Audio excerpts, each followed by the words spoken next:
narrative is right, and you're ballsy enough, and you play the media they like things to explode, basically. Because every story on the news is a little mini death or an explosion. It's like, and the creative process is as much about its destruction as it is creation. And so if you manufacture something which is shocking, that becomes interesting. And how many times have you been to a play in the theatre or a pantomime and just the characters all got on really well for 2 hours? I mean, there's not a single story the media would assess as being newsworthy if it wasn't a massive fight. Everything, every narrative, there's some sort of confrontation of some sort. If you realise that, you can play the media at its own game. And you can create a viral effect. And the more interesting, you've got to basically tick every single box, though, to create the viral effect. So basically, what really worked for me was the 26th anniversary in November last year of punk. Joe Corey was the son of the father of punk, yet the establishment were celebrating punk and ignored him. So he thought, right, I'm going to burn my whole fucking punk collection worth £5 million.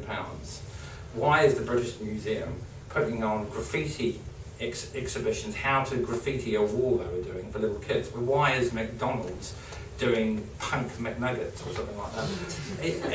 It was a plethora of all these people who thought they're punk, and he's thinking, oh, the whole point of punk is that it's not nostalgic.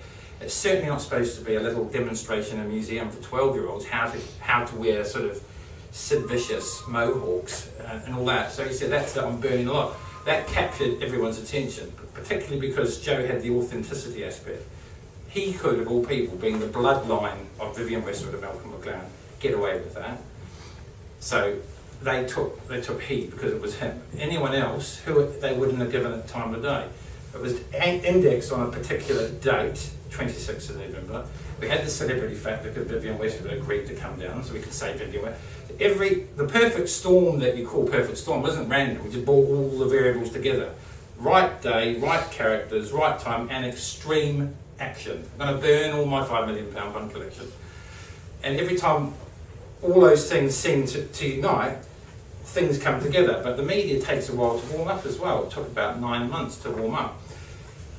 First we announced it, and then it had a global effect, and then it died down, and obviously it got put in the diaries. By the time 9 months passed, it had pockets of press, and then they all piled into the Thames when we did the burning. But news stories bob up and down all the time. I've had a story where William Chase vodka won world's best vodka at the San Francisco Spirits Awards a few years ago, and BBC only put it on their website and nowhere else. And then over the course of 12 months, different outlets ran the story like it was fresh and new, and it wasn't.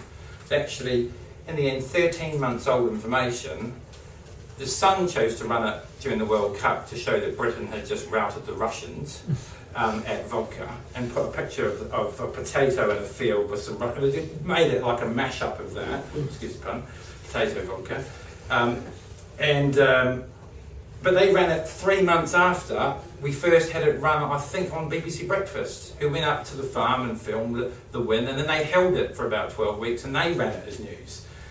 So you start thinking, what is the news? Everyone's got their own agenda. As long as that particular media outlet hasn't run the story, they're happy to say it's news 9 months late.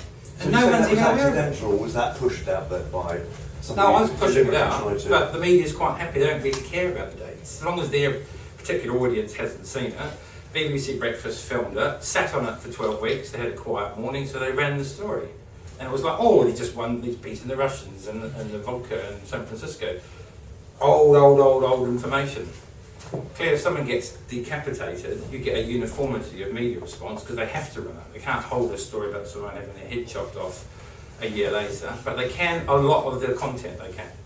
But all these things are now at your disposal. You can even get a service, anyone in this room can get a service, which indexes what stories are going to be headlines in 8 months' time. Because there's an index system you can pay for on a monthly retainer, not that much money, where they tell you all the days the white papers are coming out in government. Everything, basically, apart from obviously natural disasters, is there, because the newspaper is a manufactured process. You can't have that. It's not randomly turn up every morning.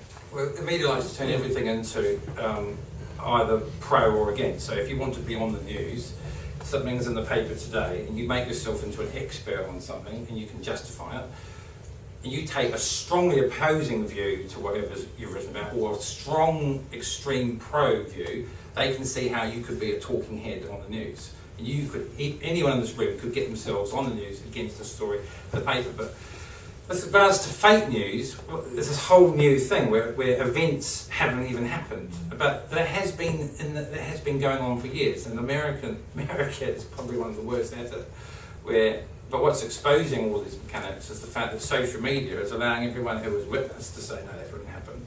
In the past, they couldn't. So it was whatever the version of events that something like America, the great sort of Hollywood studio, puts out there, stays. But everything is getting dissected. I mean, RT, obviously state-funded by Putin, disrupts everything that America puts out there. But there's lots of examples where plane's been fouled, Americans have blamed Putin for fouling a plane, and then they go and investigate the plane and they realise the bodies on there have been dead for like 90 days. So there were never actually living passengers on the plane. And then it's all over the internet. So there's just huge distrust now. Everyone's thinking huge amounts of distrust.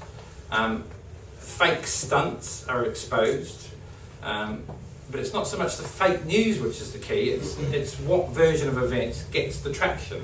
And that's where I come back down to what seems to be getting lots of shares on the internet.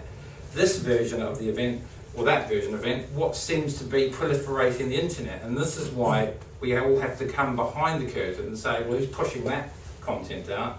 And why is that apparently popular? And is it really popular, or has it just been made to look popular?